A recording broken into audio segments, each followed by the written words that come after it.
kumwe rero tubashikiriza amakuru mashasha, amakuru mutamenye, amakuru avugwa mu mihingo itandukanye y'isi na cane cane yavugwa hano mu gihugu cacu c'Uburundi, aho menshi tuja kubabwira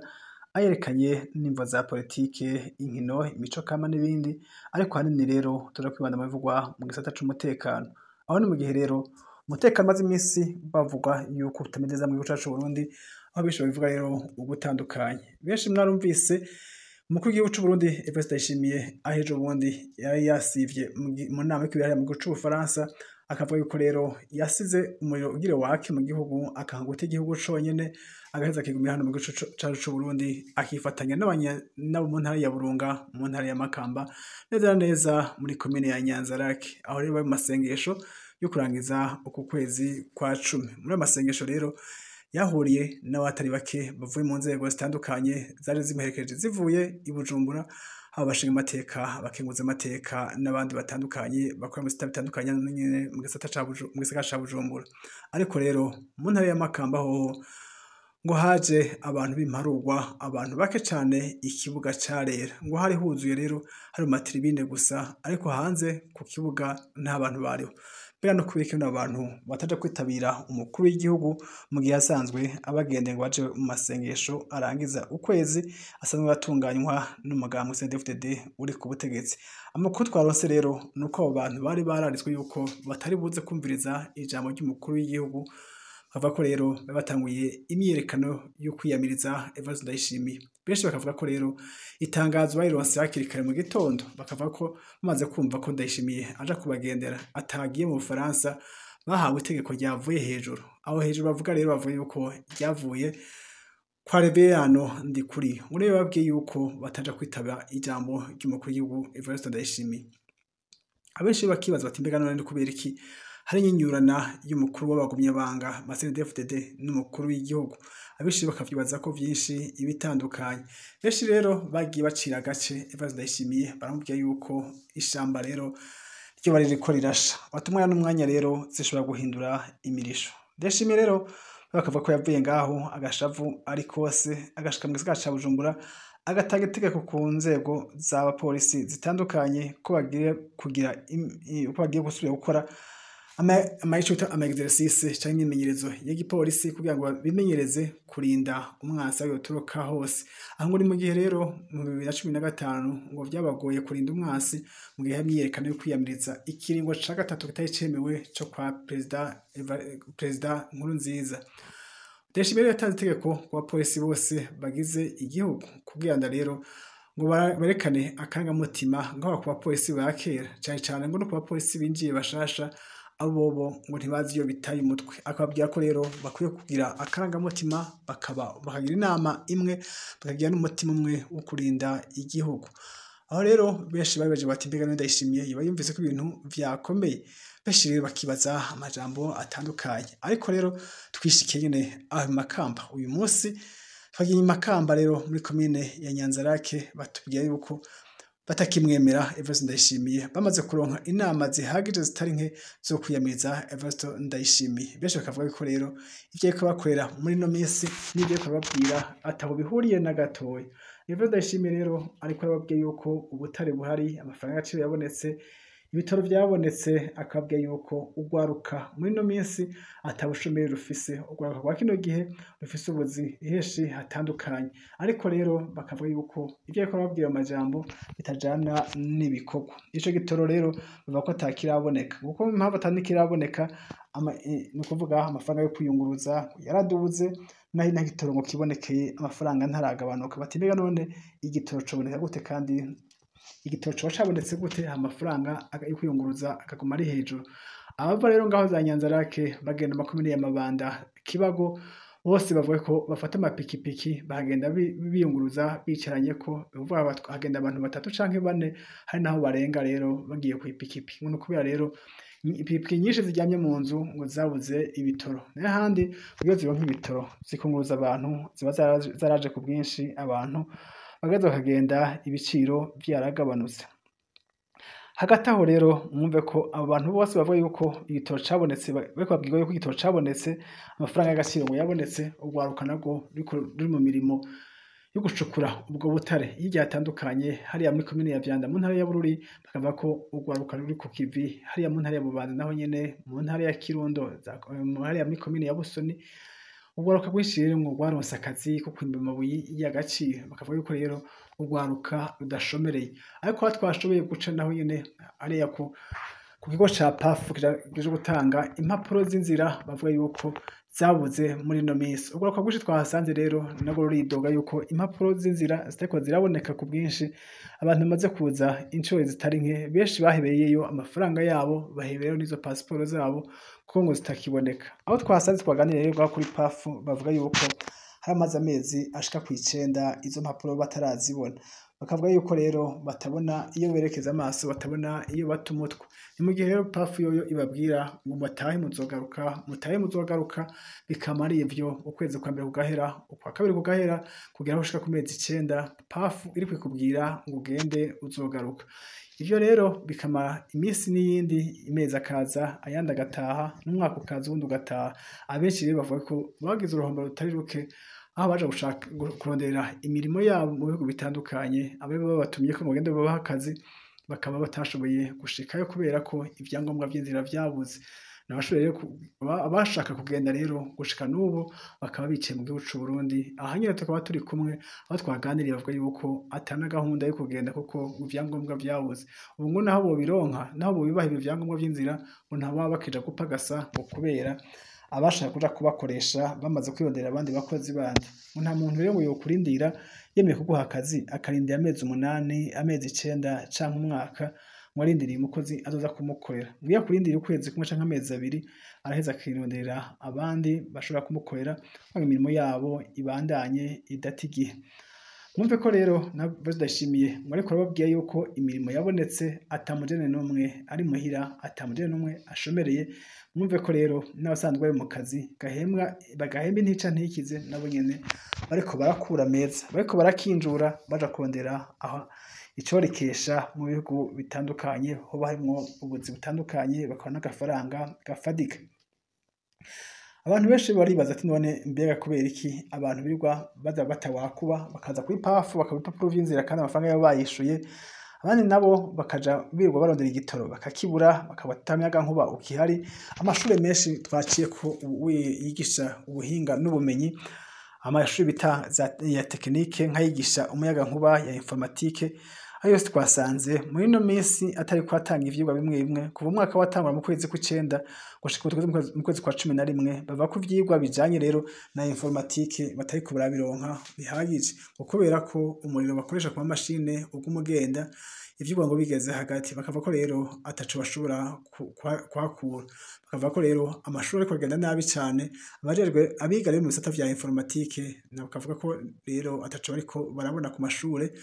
kubera ko umuyaga nkuba wabuze tugakore kuri iyi nkuru ivuga yuko imyiyerekano ishobora gutangura umwanya n'umwanya abapolisi rero bakaba batangwa imyimenyerezo yuko uzorinda rero canke gucungera umutekano mu mabara atandukanye mu bisagara bitandukanye aho benshi no munsi bariko barigishwa ukuntu baramutse babonye umwansi yatwinjiranye ukuntu ngo bo kwikingira abapolisi no munsi bari mu gisagara ahatandukanye twagiye turaca tubona bariko barimenyereza nyene bambaye rero vya bikaske birinda rero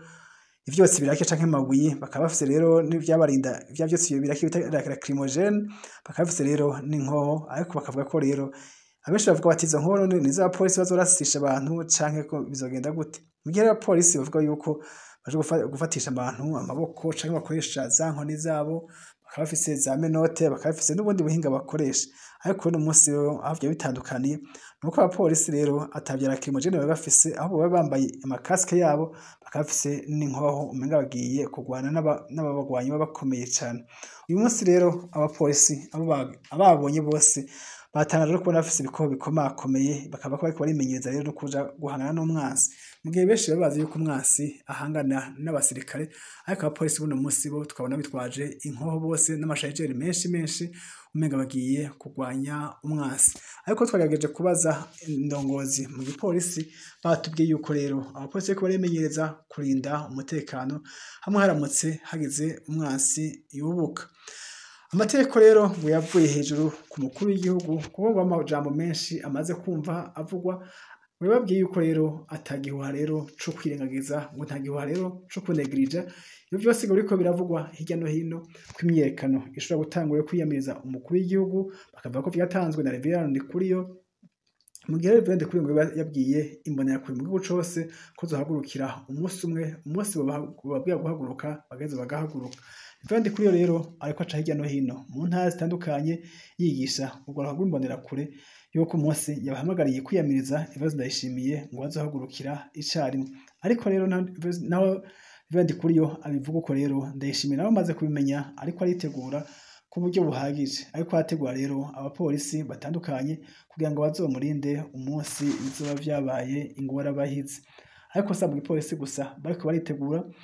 turumva no mu basirikare nabo nyene ngo batanguye kwitegura mu minsi mike turabona ko baritegura amabarabara atandukanye mu ntara zitandukanye rero bamaze kugishwa amanama yuko bo kwitegura kuko umwanya n'umwanya ngo umwansi ashobora kuvuka. Ikindi naco mwomenya uretse ko abapolisi nyene bariko baritegura kurwanya umwansi batazi iyo ashobora guturuka, aho twasanze gaho nyene imakamba inyanzarake batubwiye yuko umwanya n'umwanya ibintu bishobora kugenda nabi. Aho ni mu gihe rero Perezida Evariste Ndayishimiye aherutse mu gihugu ca Tanzania kwifadikanya na mugenzi we Samia Suluhu igihe yariko ararahira kuba perezida. Samia Suluhu rero ngo naho yarahiye ngo ashobora kutaba perezida wa Tanzania imisi myinshi. Ngo ni mu gihe rero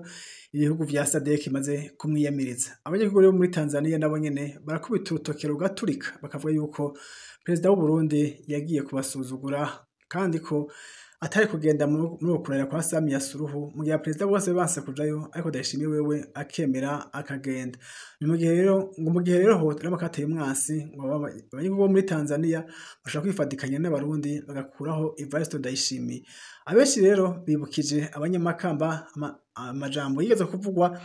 n'umuvugishwa w'Imana yitwa Gideon Beba. Gideon Beba rero yigeze gutanga ubutumwa avuga yuko igihe rero ca Ndayishimiye avuga ko igihe hazoba mu perezida yaje inyuma ya Nkurunziza atazotwara manda yiwe yose ngo ayimare. Aho ni mu gihe rero ngo bazotera igihugu bazoza binjiriye mu gihugu ca Tanzania. Abenshi bakabona ko muri Tanzania hatanguye akajagari bakava yuko rero abo bansi bashobora kuza baturutse mu gihugu ca Tanzania. Aho ni mu gihe rero abazoba baje gutera igihugu ico gihe umuvugishwa Gideon Beba yavuze yuko bazoba bitwa ngo barubura kigongwe. Ubu rero barubura kigongwe gutera ubwoba abanyamakamba ko bazaba binjira ari iwabo bakaza gukuraho Evariste Ndayishimiye. Abanyamakamba rero ngo bamaze kumva ibihuha bitari bike yuko abo barubura kigongwe bageze hafi y'umupaka w'u Burundi bari hariya mu gihugu ca Tanzania bashaka kwinjira mu gihugu c'u Burundi. Umwanya n'umwanya rero bashobora kwinjira. Kumva abatanzania rero bavuga yuko bazofashanya na barubura kigongwe bakinjira mu gihugu c'u Burundi baciye hariya mu ntara ya Makamba, vyateye ubwoba abanyamakamba yuko umwanya n'umwanya rero bashobora kwinjira. Abanyatanzania bamaze kuvuga yuko iyo migwi yamaze gushika muri Tanzania ari hicumbitse kandi rero umwanya n'umwanya baje kwinjira mu Burundi bazoza kubafasha unakare ngo Ndayishimiye yaraberetse yuko atari umugabo w'ijunja n'ijambo. Ubu rero abanyatanzania bamaze kuburira abarundi cyane mu ntara ya Makamba ko bo kwitegura umwanya n'umwanya abo barubura kigongwe bagiye kwinjira baciye hariya mu ntara ya Makamba. Amakuru rero sa gusa turiko turabashikiriza reka tubabwira ya mu ntara ya Rumonge. Mu ntara ya Rumonge neza rero muri komine nyene ya Rumonge haravugwa ubusuma rero bukorwa n'abapolisi batandukanye ngaho nyene mu Rumonge. Muti kubera kino ubwo busuma bukorwa n'abapolisi hariya mu Rumonge. Mu Rumonge rero abapolisi baho ibifungwa baronka ngo ntibihagije ngo ntibikwiye na gatoyi. Niyo mpamvu rero muri no minsi bariko birara mu banyagihugu batoza amafaranga babasahura utwabo. Aho basanze rero umuntu muri butike bakamwaka amafaranga akayabima baramukubita inkoni agakubitwa gashaya ku buryo benshi muri bo basigaye bata amabutike yabo bakiruka. Aho twashoboye gushika rero batubwiye yuko ari abantu basanze amabutike ari ku murongo baja kubaka rero amafaranga ngo nayo agacupa ngo n'ahandi hoho umuntu ashobora gucuruza aho nyine mu Rumonge batatanze amafaranga. Ukuvuga rero wizuba birirwako ngo n'imvura ibanyagira ngo nawe ko badandaza ngaho atandaki bashaka kubaha ngo ntivyokunda. Benshi rero bahisemo kuvuma agashambara bariruka baratabarahunga. Abapolisi rero baca binjira mu mazu yabo bayiraramwo bafata amamatera bafata ibifungurwa imiceri yari ngaho ibiharage babipakiye imodoka ya polisi ngo barabitwara. Abantu rero bafashe amafoto bafotora batwaye twabo baduhunganye badutwaye n'abo bantu bahunze hakiri kare. Abantu rero bakibaza bati bande kubera iki igipolisi cy'u Burundi kire gusabura abanyagihugu ntikikigaburirwa ntikikifatwa na leta, ni kubera iki leta yigeze ubukene ititwararika inzego zayo za leta. Abapolisi rero bamwe muri abo basahuye nga mu mabutike bavuga yuko bariko baronderwa kugira ngo bahanwe. Ubutungane rero bwaho nyene mu Rumonge bumaze gufata abapolisi babiri mu babikoze, ariko rero bakava ko hari abandi benshi ko bari mu modoka yabo, ariko rero ngo babiri banse kuvuga abandi bari kumwe, ariko n'imodoka ya polisi yabikoze nayo nyene yamaze kumenyekana ko agiye gupakira utuntu tw'abanyagihugu abaja batazi rero iyo babijanye. Abanyagihugu rero baho mu Rumonge bashabuzwa n'ukuntu leta rero yabateraye ico kibazo ntiyeze rero ngo iheze bafashe, kandi bamaze igihe bariko baratakamba basaba leta ko bibafasha ikabakurako abapolisi ngo bamaze igihe rero bariko basahura utwabo. Uyu munsi rero ngo bageze ku munsi wa 40 wa munsi w'igisuma, nayo ahandi ho ngo bamaze igihe basahura utwabo ariko ntihagire n'ubica n'ikanda. Iyo bageze ngo batabaza ntawuza kubatabara, baravuga bakoma induru bagaheza bagasaba utwabo bagaheza bakiruka. Umude tuva mu Rumonge rero abariko baba ubwo busuma kuko n'abapolisi bakorera igihugu bakora bahembwa bagakorera leta, ariko leta nayo ikaba yarabibagiye bakaba rero barikora ku banyagihugu rero basahura utwabo. Tuve ngaho rero tugenda hariya mu ntara ya Kirundo neza muri komine ya Busoni aho ariko harimbwa amabuye y'agaciro, ariko mu mabuye y'agaciro rero hariko haravugwa yuko abaronswa akazi ngaho nyene y'ugucukura amabuye y'agaciro ngo baba bari mu mugambwe CNDD-FDD. Baravuga yuko rero utari mu mugambwe CNDD-FDD utemerewe kwegera ahari ivyo biromo nyene umucukure ayo mabuye y'agaciro. Bakavuga yuko rero abantu bemerewe kuhegera ubanza kwerekana ikarata y'umugambwe. Abenshi rero gwaruka gwaho nyene muri komine ya Busoni mu ntara ya Kirundo, abenshi muri bo ngo bariko baragenda kwinjira mu mugambwe ku bwinshi kugira ngo baronke ico rikesha, baronke ico bashira ku munwa. Abo mu ntara ya Kirundo rero